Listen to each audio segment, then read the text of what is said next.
Welcome back to the Global Council powered by One.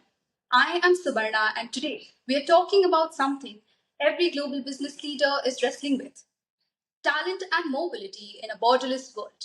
Joining me today is Dimitrios Katsaros, founder and CEO at Katsaros Associates in Melbourne and founding partner at One Global. Dimitrios, it's great to have you with us here. Why don't you kick us off with a quick snapshot of your work, your firm, and what drives your practice? Thank you, Subarna. It's great to be here to speak with you. And thanks for the introduction. By way of background, at Katsaros Associates in Melbourne, we specialize in immigration, global mobility, and cross-border investment. But I guess my understanding of the subject has never been confined really to law books or policy manuals. It's been something that I've actually lived. While leading the firm, I co-founded a tech venture, a smartphone application that pulled me from my offices in Melbourne to development labs in India, across to San Francisco in the startup scene, and finally in New York for investor circles where we were pitching the application. So what struck me, I guess, most was not just the mechanics of business, but the truth that talent, like capital, is restless. It seeks freedom, it seeks movement and opportunity. And that is why I see mobility as more than just paperwork. It's more than just, visa applications. It is the financial and social architecture of business in today's world.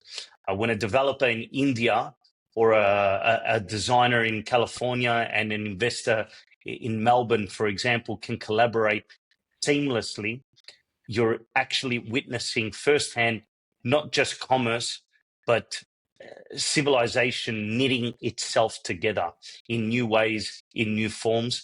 Technology and communication has enabled this. And this is something that drives me to build bridges that allow this flow to happen across the world, across the globe. Thank you. And I think we all agree that's a very impressive background that we have here, and looking forward to, continuing this conversation. Right. So let's start with the phrase at the heart of today's discussion: the financial architecture of talent. It sounds big, but what does it really mean? And why does it matter for businesses today? Yeah, it certainly does sound big. Equally, though, it does matter, and it's a significant component of things. The financial architecture of talent, I guess, is about recognizing that people are no longer incidental to capital. They are the capital itself. This is a significant shift, I guess, in the way business has been done over the last century or even more. Human ability is the actual currency of the 21st century. People are that currency, and nations are competing the way markets once were for that gold, for the right people to bring into their cities. It matters because the design of this architecture will shape whether companies thrive or simply wither. In a business, or rather, if a business structures its financial capital but ignores how it structures its human capital, how it acquires, moves, how it retains it across jurisdiction, it leaves itself fragile. Mobility, like investment, requires foresight. It requires instruments. It requires frameworks. In a sense, as an immigration lawyer, I can tell you that I've seen firsthand that how a business frames this component of its structure is absolutely critical to its success. In many ways, a migration lawyer or a tax advisor, strategist of today's new financial engineers, if you may.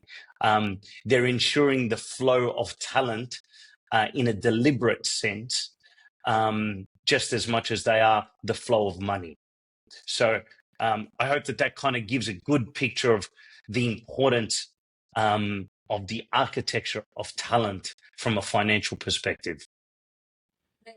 So it's like talent moves like capital, and with it, economies are being shaped. Where you just said people are the real currency. Right. So, That's exactly right. Yeah. all right. So you sit in Australia, but with a global practice. So what trends are you seeing in talent mobility right now? Like, are companies really embracing cross-border hiring, or what challenges really trip them up?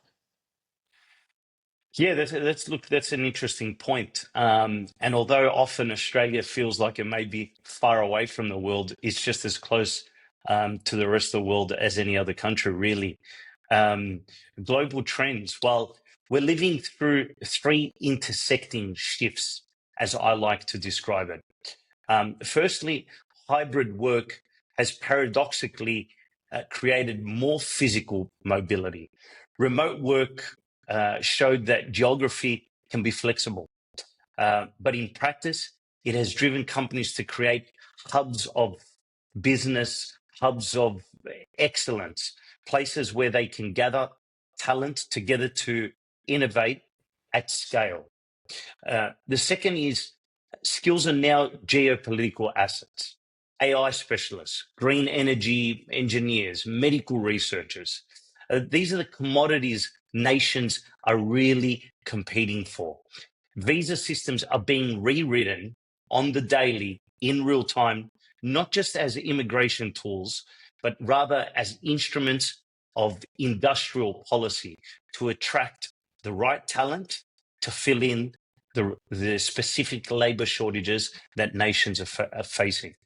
Um, the third of these intersecting shifts I describe as friction remains somewhat hidden in tax. Payroll mismatches, visa delays, tax complications. These are the unseen costs that can trip up even the most ambitious of global hires. So, yes, companies are really embracing cross-border hiring. Um, uh, but they are also discovering that to unlock the benefits, they must invest in the systems, legal, cultural, financial. That makes mobility sustainable, not just something that could be achievable. And this is where also my role, my firm steps in, plays a very important role in essentially the guidance throughout these intersecting shifts. Right. So it's not just an Australian story. Right? From Europe to Asia, it feels like one big global force, for skills. So where talent goes, money follows. How are trade agreements and cross-border investments really flowing to create new opportunities, like especially for small and medium enterprises looking to scale internationally? Yeah, well, that's an interesting question and point kind of intertwined there. Where talent goes, capital certainly inevitably follows. And increasingly, where capital goes, talent follows. They move in tandem somewhat. For SMEs, this interplay is somewhat transformative. When a small business secures international talent, it gains not only expertise, but with it, credibility. Investors see that it is capable of operating on a global stage. That's scalability. Uh, Trade agreements and cross border investment frameworks magnify this effect. They create corridors where people and opportunity reinforce each other. Uh, I lived this during my own venture. Our ability to attract developers in India, investors in the US, and advisors back home in Australia meant we could scale far beyond one market would ordinarily allow. It meant that we could very quickly go global, and this exposed us. Positively, it exposed us. This is the new ecosystem, not just visas in isolation, not capital in isolation, but a deliberately designed architecture where human and financial capital flow together absolutely. That was a really interesting insight. Thank you. So this is bigger than visas or work permits. It's really about building ecosystems where people, capital, and opportunities, it's all moving together. Right. So of course, every opportunity comes with a catch. What risks should leaders be alert to when relying on international talent or investing across borders? Yeah, there's always the flip side of things. Subarna, like you said yourself, there are challenges and risks. With every bridge comes a fault line. The risks fall broadly into what I like to categorize as three essential areas. The first is legal and regulatory, shifting visa regimes, tax exposures, local labor law breaches. These aren't abstract. They can derail entire projects. It's not something to ignore. They can really be red tape that can bring undone an entire project. And this is really, it falls into this category, broadly speaking, of government interaction, bureaucracy. The second risk category I would describe as geopolitical volatility. What is open today may be closed tomorrow. Talent corridors are subject to elections, sanctions, policy swings, even war. We've seen this in recent times.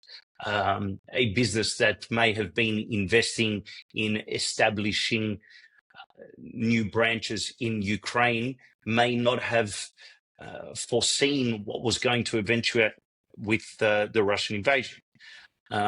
Similarly, the election of Donald Trump, it can create waves across many different countries from many different respects. So that sort of geopolitical volatility is really important in understanding one of these major categories of risk. The third category I would describe as human integration. It's probably the least discussed, but just as critical risk. A talent that relocates without cultural or professional integration often leaves without having gained what they were hoping to gain in that particular country. And the cost of turnover is absolutely immense. And what I mean by this sort of cultural and professional integration is that we're a very diverse people across the globe. We can't expect that what we understand from a business and legal perspective in one country and in one culture will absolutely flow the same in another. And this is a risk that we really need to be aware of. What leaders must recognize is that mobility is not a one-time transaction. It's a dynamic exposure, many different angles. To engage in it, I think it's really important to accept a portfolio of risks that must be hedged with foresight. Governance, it must be hedged with cultural intelligence. These are all very important in putting together projects abroad and understanding mobility. These are the three categories I would say are most significant when it comes to these sort of risks. Exactly. There are so many factors to it. It's like the cross-border space is always opportunity on one hand, but risk on the other. When you're not aware of these factors, or you're not like you miss out something among the three factors that you just mentioned. Right. So looking ahead, if you had one piece of advice for business leaders navigating mobility and global investment in the next decade, what would it be?